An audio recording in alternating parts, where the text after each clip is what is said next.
I've got a problem. And you might have this problem too. Once we become a Christian and we're trying to follow Jesus, how do we really engage with the biggest thing there is? And that is living our life for God and being part of building his kingdom, a kingdom that lasts for eternity. Well, the good news is God actually tells us how we can be more engaged with that. And it's called living life in the power of the Holy Spirit. Let's have a look at how it works. We've got 3 circles. The circle represents the life. You've got kind of a driver's seat or throne there. And S represents self, sitting on that throne, controlling the life. And the cross represents Jesus, or his Spirit, the Holy Spirit. And this one's a potential Christian. They don't know Jesus yet. But hopefully at some stage they will. What do other lives look like?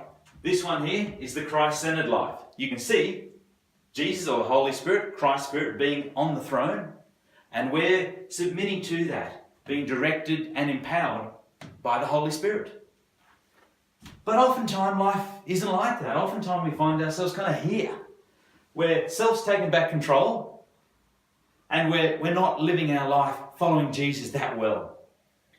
The problem is, well, how do you get from here to here? No matter what you're doing. This is the process that you can take with you all of your life, no matter where you are. 4 things will help you. First, desire to be filled, to change place from here to here. Matthew talks about, blessed are those who hunger and thirst after righteousness, for they will be filled. Once you've got your desire, what do you do then? You want to confess your sin.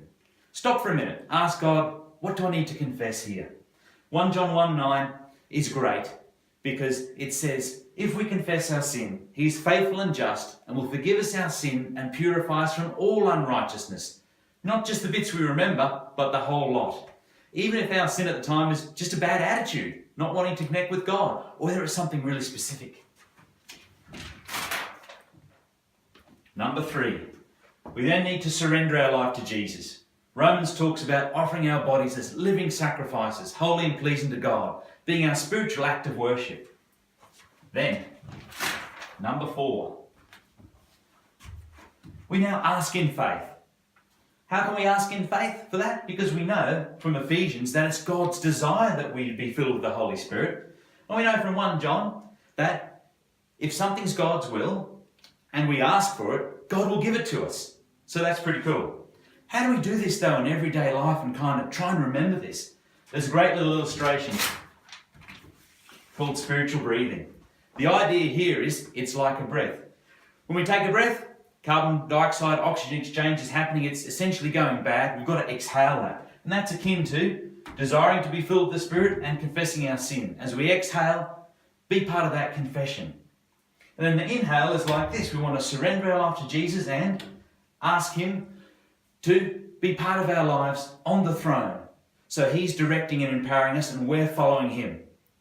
This can be done even walking between uni lectures, or when you've said something to someone that wasn't so crash hot, or you woke up in just a bad mood.